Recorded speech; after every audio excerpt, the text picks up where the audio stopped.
तो नमस्कार दोस्तों। दिल्ली में विधानसभा चुनाव है और विधानसभा चुनाव से पहले आम आदमी पार्टी ने अपने उम्मीदवारों की लिस्ट जारी की है। आम आदमी पार्टी ने दूसरी लिस्ट जारी की है और इसमें दिल्ली विधानसभा चुनाव के लिए जो दूसरी लिस्ट जारी हुई है उसमें हाल ही में आम आदमी पार्टी ज्वाइन किए अवध ओझा को भी टिकट दिया है।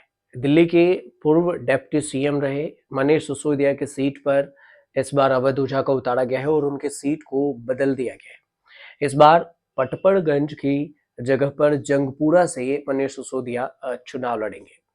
वहीं पटपड़गंज से अवध ओझा चुनाव लड़ेंगे और वो हाल ही में आम आदमी पार्टी में शामिल हुए।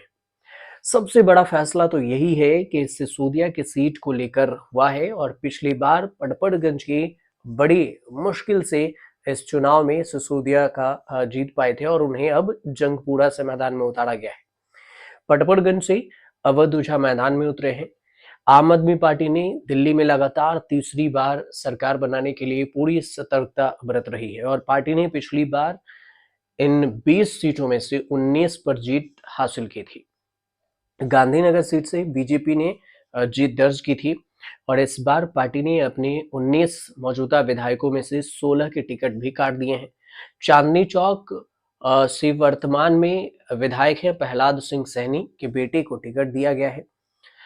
वो अभी यहाँ से पार्षद हैं और आपके कुछ दिन पहले ही 11 कैंडिडेट की पहली लिस्ट जारी हुई थी जिसमें से 5 विधायकों को टिकट नहीं दिए गए थे।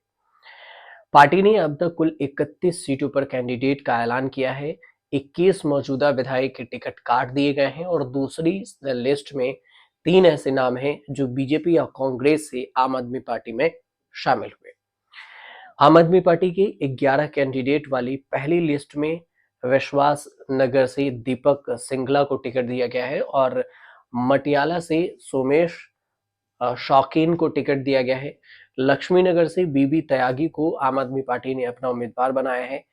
बीजेपी छोड़ आप में शामिल हुए अनिल झा को किड़ारी सीट से और बदरपुर से राम सिंह और घोंडा से गौरव शर्मा और करावल नगर से मनोज त्यागी को टिकट दिया गया है। इसी तरह छतरपुर से ब्रह्म सिंह तंवर को, सीलमपुर से जुबैर चौधरी और सीमापुरी से वीर सिंह धिंगान और रोहतास नगर से सरिता सिंह को पार्टी ने अपनी पहले लिस्ट में जगह दी।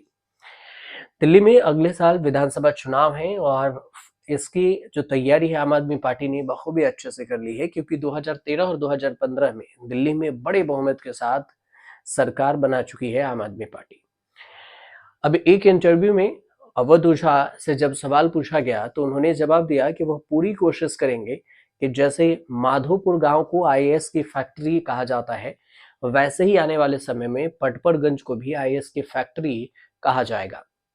जब उनसे ये पूछा गया कि क्या वह पटपड़गंज में बीजेपी को अपने लिए चुनौती मानते हैं तो इस पर ओझा ने कहा कि जहां महाभारत है वहां चुनौतियां हैं, लेकिन गुरु भगवान और भगवान का साथ आपके साथ होना चाहिए और है, फिर भगवान कृष्ण की तरह ही विजय आपकी ही होगी। अवध ओझा के बारे में आपको ये भी बता दें कि अवध ओझा फेमस टीचर्स भी हैं, मोटिवेशनल स्पीकर हैं। उन्हें यूपीएससी और अन्य प्रतियोगी जो भी कॉम्पिटिटिव एग्जाम है उसकी तैयारी कराने के लिए उन्हें जाना जाता है। सोशल मीडिया पर भी काफी उनकी फैन फॉलोइंग है, काफी भारी संख्या में।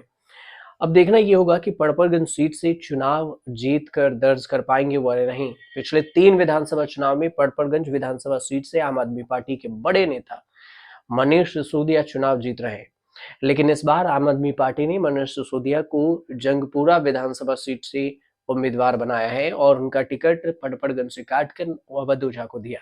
पड़पड़गंज सीट पर पिछली बार सिसोदिया कम अंतर से चुनाव जीते थे।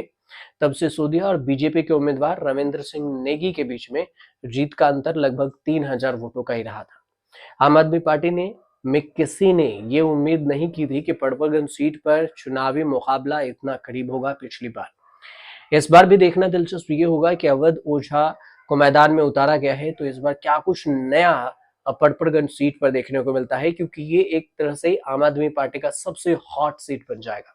क्योंकि अभी हाल ही में एक सप्ताह पहले ही अवध ओझा आम आदमी पार्टी में शामिल हुए और उन्हें पड़पड़गंज सीट से चुनावी मैदान में उतार दिया गया है मनीष सिसोदिया का टिकट काटकर। फिलहाल अगर इस पर और भी कोई जानकारी आती है तो हम आपको ज़रूर शेयर करेंगे और उसके लिए आप हमारे चैनल को सब्सक्राइब कर लीजिए, शेयर कीजिएगा, कमेंट ज़रूर कीजिएगा।